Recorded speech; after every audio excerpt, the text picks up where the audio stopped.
settings of virtual machines. Okay, so now that we've installed the virtual machine, we've created the virtual machine, now we need to start looking at some of the settings of the virtual machines. What can we change? What can we add? What can we configure? So if you select your virtual machine, here in your action menu, you can go to Hyper-V settings. Okay? Or, just to show you another easier way, if you right click on the virtual machine, you can also go to settings.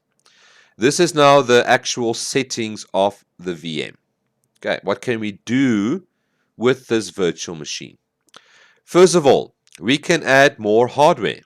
So I can add another network adapter. I can add another SCSI controller if I want to have another hard drive.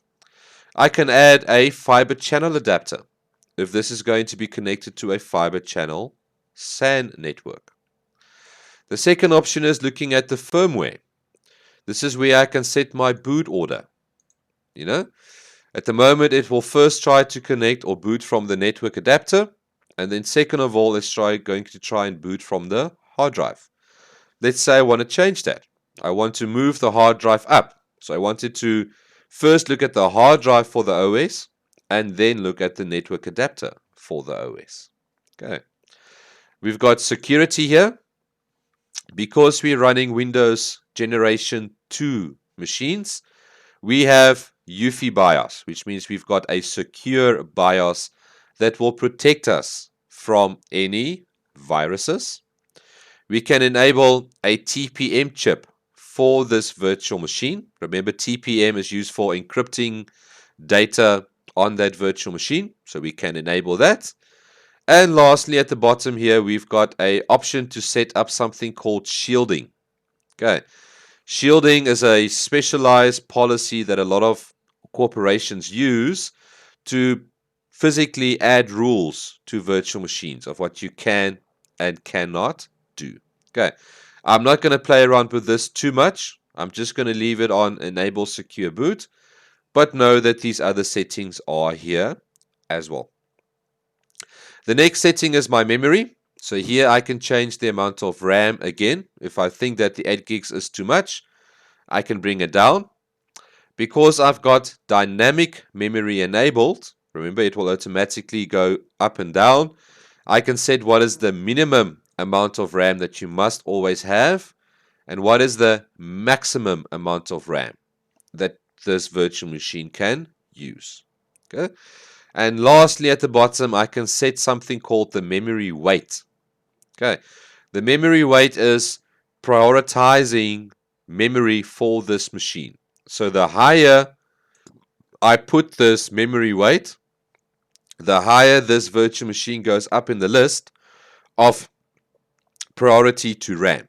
So if I'm running an application and this virtual machine will have first access to RAM than what the application has. Okay, this is a way for you to make one virtual machine higher priority than another one, is by just changing the weight of the machines. The next setting is my processor, and here I can add more processors. At the moment, you can see I've got one virtual CPU. If I want to, I can add another one. So now I've got a multi-processor virtual machine. 2 of them. Okay. Again, be careful here. You want to make sure that you don't over-provide your resources. You can only provide as much as you have physically. I also can set the resources. I can reserve a certain amount of processor time for this VM. I can set a maximum percentage that it can use. And again, I can give it a priority level. Okay, so just like RAM, I can prioritize one virtual machine over another one in how much memory it can actually have. Okay. Then we have the SCSI controller. The SCSI controller is for all your drives, your hard drives, CDs, DVDs, all of that stuff. At the moment, you guys can see that I have just one hard drive, the one that we created during the installation. But I can add another hard drive. I can add a DVD drive if I want. Yeah, simple as that. Hey, I can add as many as I want. It doesn't really matter because we are running a virtual machine. It's quick and simple to add and remove stuff. Okay. At the bottom, we have the network adapter. Okay. I've got one network adapter, which, as you can see again, has not been connected to any switch at the moment. We're going to play around with that a little bit later. I can enable a VLAN for this network adapter and give it the VLAN ID. And again, I can enable bandwidth management for this virtual machine. What is the maximum amount of bandwidth this virtual machine can utilize on my physical network card? Okay. If I click on the plus symbol next to network adapter, I get a couple of extra little features.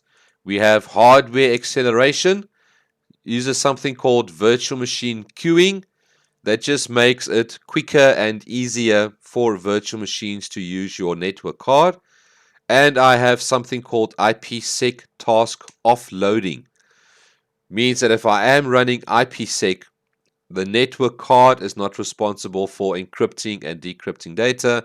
I'm offloading it to my processor, to my host, to do the encrypting and the decrypting of any data. It means that my virtual machine can use the network quicker. You can have more bandwidth available. Advanced features is where I can now start playing around quite a lot. You can see there's a lot of settings in here. Hey, first of all, I can have a static MAC address. So I can enter my own MAC address for this virtual network card, or I can leave it on dynamic, which means Hyper-V will give it a MAC address. Okay. I can enable MAC address spoofing. That allows me to fake a MAC address. I can enable DHCP guard. DHCP guard basically means it drops any DHCP server messages, meaning that this virtual machine will not be able to function as a DHCP server. Okay. Or it will not also not be able to receive any DHCP messages from any server that has not been authorized in the network. I have the same for router guard. Again, where I can let this virtual machine drop any packets from a router that has not been authorized in my network. This is to protect. It's more a security level protection. Okay. I then have protected network. Means that if I'm running in a cluster and the node or the PC that this virtual machine is on, if it dies, it will automatically move the virtual machine to the next computer. Okay, so you normally don't play around with this unless you're running in a cluster environment. Okay, I can set up port mirroring, so I can use multiple network cards and combine them as one. Same for NIC teaming. You remember NIC teaming? Having multiple network cards work as one network card to improve bandwidth. And lastly, I can set up device naming. Okay. This is a little feature that I've actually never used myself personally, but allows me to have sort of the virtual machine will have the same computer name as the host OS. Okay. It's used for very specialized little reasons. I would actually not even switch it on unless you really have to. Okay. So those are your basic settings, your hardware settings. Then we have some other management settings, where again we have the name, and we can rename it, and we can give it a little bit of a description, create some notes. We have something called integration services, which are really nice. We have quite a lot of little settings here. We've got operating system shutdown. This means that if I shut down the host OS, it will also shut down the OS on the virtual machine before it shuts down the OS on the host. I have time synchronization. Allows me to synchronize the time between my VMs and my host. I have data exchange. This will allow me to exchange data between the host and the virtual machine. Heartbeat. This is where the virtual machine will send a heartbeat message to the host to tell the host that everything is still online and there is no problems. I've got backup, allows me to back up the virtual machine using a backup program. And lastly, I have some guest services.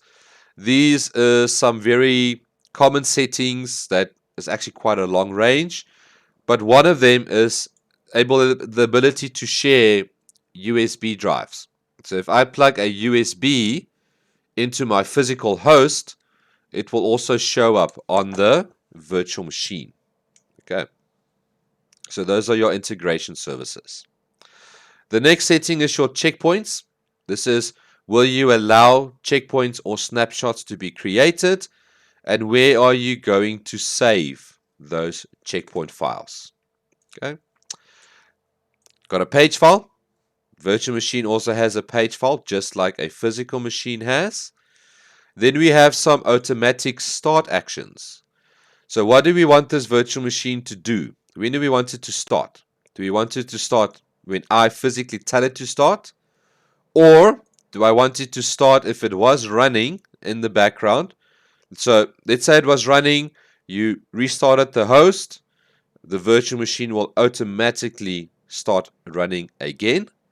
Or do I always want to start this virtual machine automatically? So anytime I start the OS, I also want this virtual machine to also boot up without me physically having to go and click on start to get it up and running.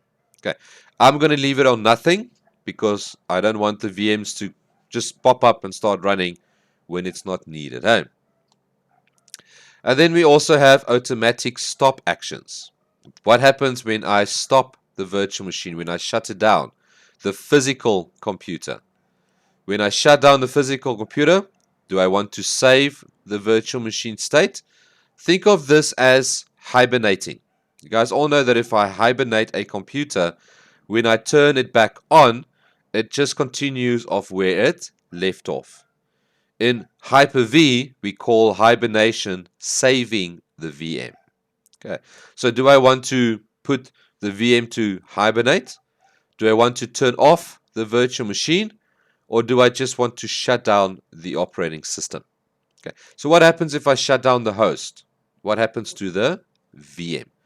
This is all little features that helps you as an administrator to administer your network, run your network, set up virtual machines, let them start automatically when you start the host, let them shut down when you shut down the host.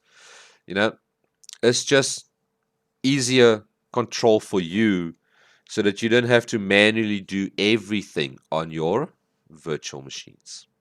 Okay. So those are the settings of your virtual machines. What are some of the things that you can change?